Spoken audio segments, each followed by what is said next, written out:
We were gearing up for Project Go Live, and the runbook was ready, or so we thought. When we shared it with the business users, the feedback came back fast. We don't understand this. And honestly, I could see why they were saying what they were saying. Technically, the steps were correct. I understood the steps, but that wasn't enough. There was just a real temptation for me to just rewrite it myself and tidy it up, translate it and control the clarity. But I stopped, because clarity shouldn't be a solo sport. Instead, I pulled the project manager and tech lead into a session and I told them, walk me through it line by line. Tell me what you intended by each step to accomplish. Their logic was really sound and the flow made sense, but the language that they used, it was encoded in assumptions.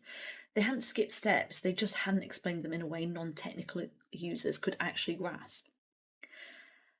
So I did what leaders should do.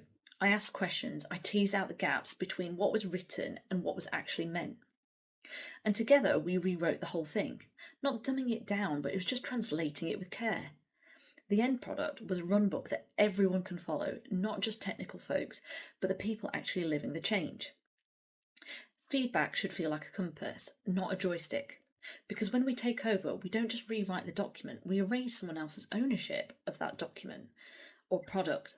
So let me share you a few things I've learned about clarity and what it really takes to lead without slipping into control. 1. Clarity doesn't mean dumbing things down. We're not here to strip away complexity, we're here to make it accessible. That means explaining without assuming, because when we assume people know what we know, we just lose them. 2.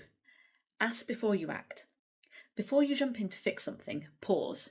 Ask yourself, do they actually need your help, or just the space to figure it out, with you watching supportively from the sidelines? 3. Facilitating is more powerful than fixing. When we rewrite someone else's work, we create dependency on us. But when we co-create, we build capability. Trust then deepens, confidence grows, and that's what scales. 4. Control moves fast, but clarity sticks.